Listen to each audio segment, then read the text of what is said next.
बार बार कौन मरता है? सगा कौन है? दुखी रहने का सबसे बड़ा कारण क्या है?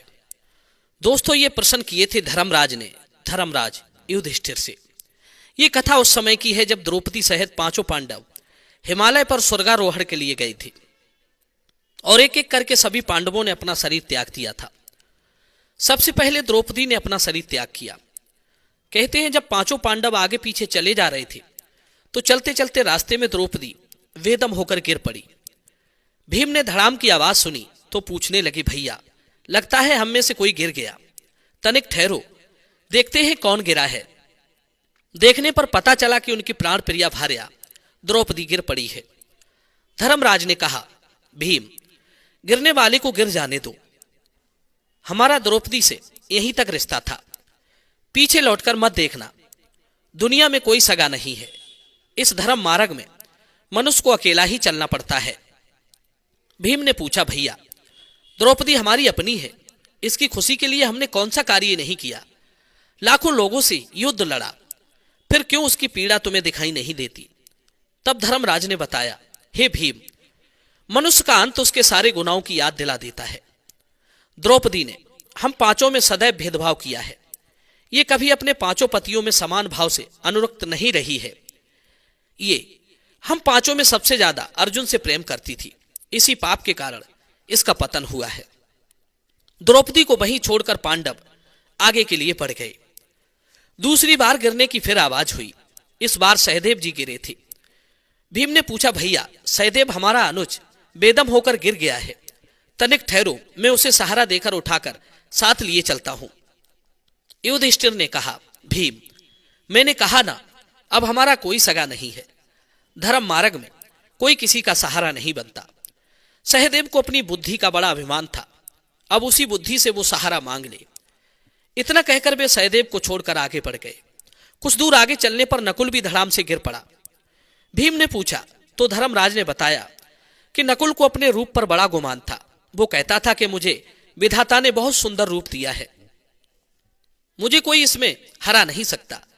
पर आज साबित हो गया कि नकुल का रूप भी मृत्यु के आगे घुटने टेक गया। नकुल भी तड़पता छोड़ दिया और आगे के लिए कूच कर गए। कुछ दूर आगे जाकर अर्जुन का पैर फिसलता है और वे धड़ाम से गिर जाते हैं। भीम ने अर्जुन के गुनाहों को जानना चाहा तो धर्मराज ने बताया कि अर्जुन को भी अपने ऊपर बहुत बड़ा अभिमान था। वो हमेशा कहा करती थी कि वो एक दिन में अकेला ही सारे संसार को जीत सकता है, लेकिन वो झूठा था। उसने महाभारत के युद्ध को जीतने में 18 दिन लगा दिए। इतना ही अभिमान था अपनी विद्या पर, तो इस परिस्थिति में लड़कर और जीत कर दिखाएं। इस प्रकार अर्जुन को भी छोड़ दिया। थोड़ा आगे बढ़ने पर भीमसेन भी पटक खाकर गिर पड़े। भीमसेन चिल्लाकर बोले, भैया मैं जानता हूं आप मुझे भी लौटकर नहीं देखेंगे, पर जाते जाते मुझे मेरे दोषों को तो बताते जाइए। तब युधिष्ठिर कहते हैं, हे विशालकाय भीम, तुम्हारा दोष ये है कि तुम बहुत खाते थे, कभी व्रत उपवास नहीं रखते थे। देवता लोग 1 बार भोजन करते हैं, मनुष्य 2 बार, दैत्य लोग 3 बार खाते हैं, 4 या उससे अधिक बार तो कुत्ता भोजन करता है। भीम बड़ा ही पेटू था, भोजन भट्ट था। उसे अपने बल का, अपनी शक्ति का बड़ा घमंड था, इसलिए भीम की ये गति हुई। भीम भी बीच रास्ते में ही अपना शरीर छोड़ देते हैं। अब अंत में धर्मराज और एक कुत्ता बाकी रह जाता है। बाकी सब लोग एक एक करके साथ छोड़ते गए। दोस्तों, इसी तरह से अंतकाल आते आते सब साथ छोड़ जाते हैं, केवल धर्म आपका साथ नहीं छोड़ता। धर्मराज के साथ जो कुत्ता था, वो कुत्ता उनके पूरे जीवन काल के जो अच्छे कर्म थे, वो धर्म कुत्ते के रूप में उनके साथ चल रहा था। कहते हैं, विद्या मित्र प्रवासेषु स्त्री मित्रम ग्रहेषु च व्याधि तस्य औषधम मित्रम धर्मो मित्रम मृतस्य च।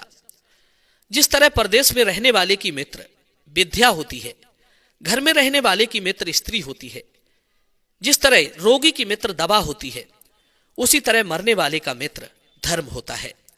धर्म से बढ़कर कोई सगा नहीं होता, जो मरने के बाद भी आपका साथ नहीं छोड़ता।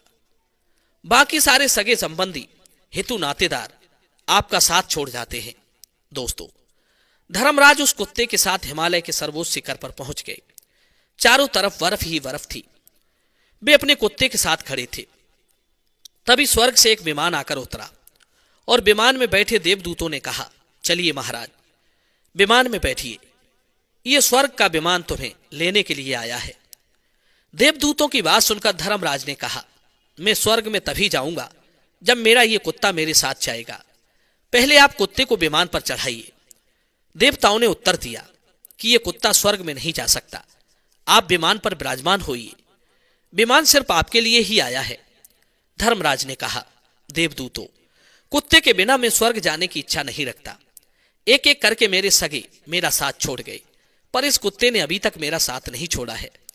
और धर्म अनुसार सगा वही है जो अंत तक आपका साथ न छोड़े। यदि धर्म में कुत्ता भी आपका साथ दे तो उसका परित्याग नहीं करना चाहिए। देवदूतों ने कहा, हे राजन, स्वर्ग जाने का वही अधिकारी होता है जो पुण्यवान है। ये कुत्ता तो तिर्यक योनि का प्राणी है, इसका तो कोई पुण्य भी नहीं है, ये स्वर्ग में कैसे जा पाएगा। उसी समय धर्मराज ने अपने आधे पुण्य फल कुत्ते को दे दिए। पुण्य प्रदान करते ही वो कुत्ता साक्षात धर्म रूप में परिवर्तित हो गया। कुत्ते ने धर्मराज से 3 प्रश्न पूछे। हे पुत्र, मेरा पहला प्रश्न, संसार में सगा कौन है? दूसरा प्रश्न, बार बार कौन मरता है? तीसरा प्रश्न, शांति का एकमात्र साधन क्या है? तब धर्मराज उत्तर देते हैं, हे भगवान, संसार में धर्म ही सगा है। जो कामनाओं से घिरा रहता है वो बार बार मरता है। जो कामनाओं से रहित हो गया वो सुखी भी है और पूर्ण शांति को प्राप्त होता है। कई बार हम निरर्थक और अंतहीन कामनाओं के कारण अनावश्यक चिंताओं और तनाव से घिर जाते हैं, जबकि कामनाओं को त्याग कर हम सहज ही उनसे मुक्त हो जाते हैं। इस प्रकार धर्मराज देवताओं के विमान में बैठकर स्वर्गलोक को प्रस्थान कर गए। दर्शक बंधुओं, में उम्मीद करता हूं ये कहानी जरूर पसंद आई होगी। तो चलिए अपनी वीडियो को लाइक कीजिए और चैनल को सब्सक्राइब कीजिए। मिलते हैं आपसे अगली कहानी में एक और ज्ञान चर्चा के साथ। आप सभी का बहुत बहुत धन्यवाद। जय श्री कृष्णा।